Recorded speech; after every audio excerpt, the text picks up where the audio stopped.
So, I mean, what would you do differently, for example? What is at the spine of your manifesto? The spine of my manifesto is that we are going to do things in a very modern way. We're going to do things very differently. In the past couple of years, the infrastructure in Enugu has decayed, has degenerated, and there's no touch-up.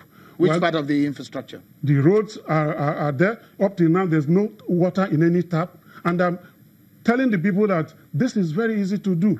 To distribute water to the homes of the people is the easiest thing anybody can do. How would you do that? And I said that because we reticulate the water. There's water available in Iva Valley. There's water available in Olo, in Oji River. What would you do to those? All you need to do is to bring it into Enugu and reticulate it and make sure that every home, and I said, hold me accountable. First 1 year in office, every home in Enugu and Soka, the two major cities in Enugu, will have uninterruptible water supply.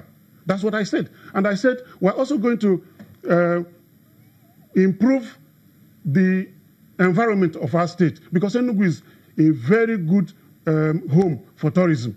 We have the best topography, best scenery you can get. Our tourism asset is second to none in the country, and we can make it something that will bring a lot of revenue to our state. How would you do that? We're going to install cable cars. We're going to repackage our streets. We're going to bring high-speed internet facilities. We're going to install cameras to make sure that people are security cameras, to make sure that people are secure, so that you can actually, literally in Enugu. That's a major thing that the people of Enugu need? Yes, that's what they need, because they need. We are also going to do our agricultural program is aiming to create about 100,000 jobs in 1 year, because we want to make sure that we create value-adding facilities that once you are able to produce your produce to a particular standard, we have off-taker companies that will buy it from you. You don't need to go to any market. They will semi-process it and send it abroad or sell it locally here. So we hope that alone will give us about 100,000 jobs every year. And we also want to return the technical colleges, because Enugu used to have a lot of artisanal energy. All artisans that were working in the whole of the Southeast used to come from Enugu. But now, artisans come from this West African sub-region. We want to make sure that we restore our technical colleges and make sure that we export from Enugu those who do tiling, those who do automotive maintenance, those who do carpentry and all that. We want to be transporting them from Enugu and creating employment in the process. Okay, let's take a moment. We'll take a break. But when we come back, the contest is for the top job in Enugu State. And the fight for that top job is going to be king. How that will go, we'll talk more about the program of the APC and its candidate Ayogu for the people of Enugu State. That's next. Join us again.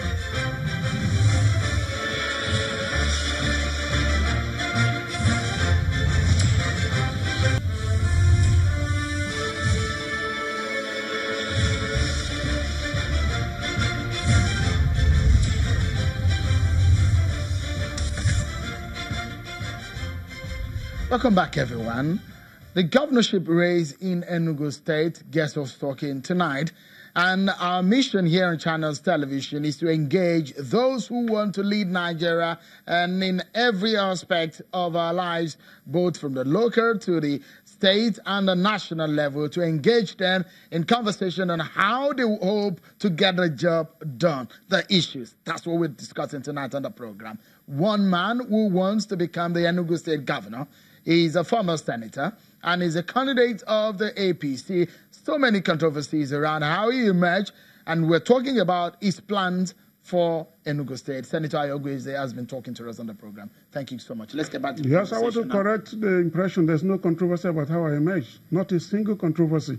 Not one petition is lying against my candidacy at the National Working Committee. Not one. Which primary did give birth to your emergence? The primary conducted by the... Is it an indirect or direct? It was direct primary. Did you vote? Of course.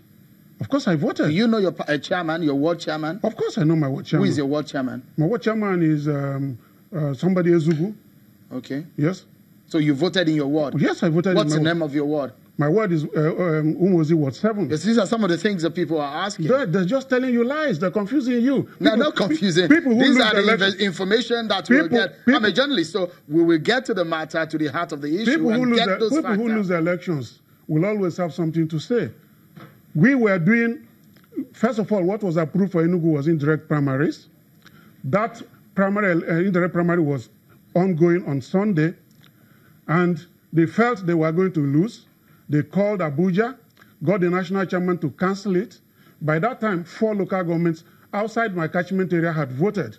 When the votes were tallied, I scored 475 votes in that 4 local governments. The nearest to me scored 154. So I won that one fair and square. Right. And then they cancelled it and scheduled a direct primary, all in a bid to make sure that those who the people do not want will find a way to manipulate and emerge. And the direct primaries was conducted, and I still emerged with a very wide margin. I scored 53,960 votes. The nearest to me scored 9,000 plus.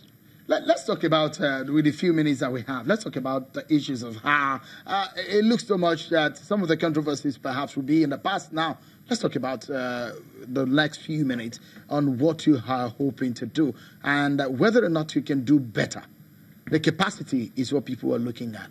Yes, I have the capacity because I have the vision, I have the commitment, I have the interest of the people, and I have the network, and I have the contacts. We are going to make sure that we set up a very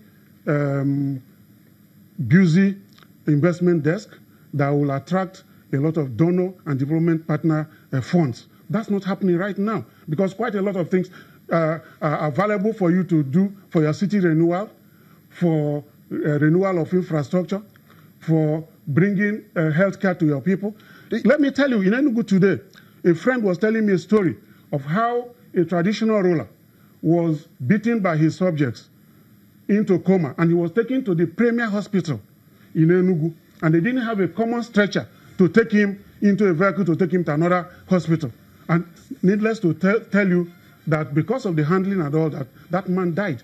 The whole health sector is comatose in Enugu. So what would be your, let's close the program now. What would be your most important agenda if you get into office, should you win?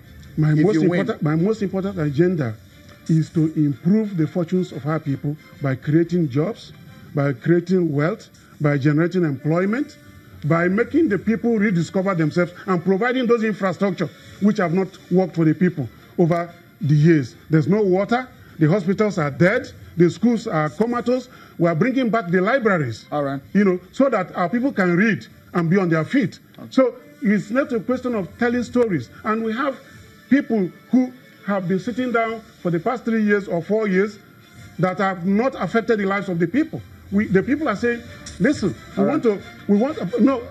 most importantly, because we're out of time now. Yes, our people have not been able to get their benefit maximally from the federal government because the government in Enugu is dislocated from the government in Abuja. Right. So we're taking them back to the center. All right. Thank you so much, Senator Ayogu. It's been a pleasure talking to you, and I wish you the best in the coming days. Thank you very much. Well, Senator Ayogu is the APC governorship candidate in Enugu State. Well, that's how we anchor on the program tonight. Many thanks for watching, everyone. I'm sure Kimbale. Bye-bye.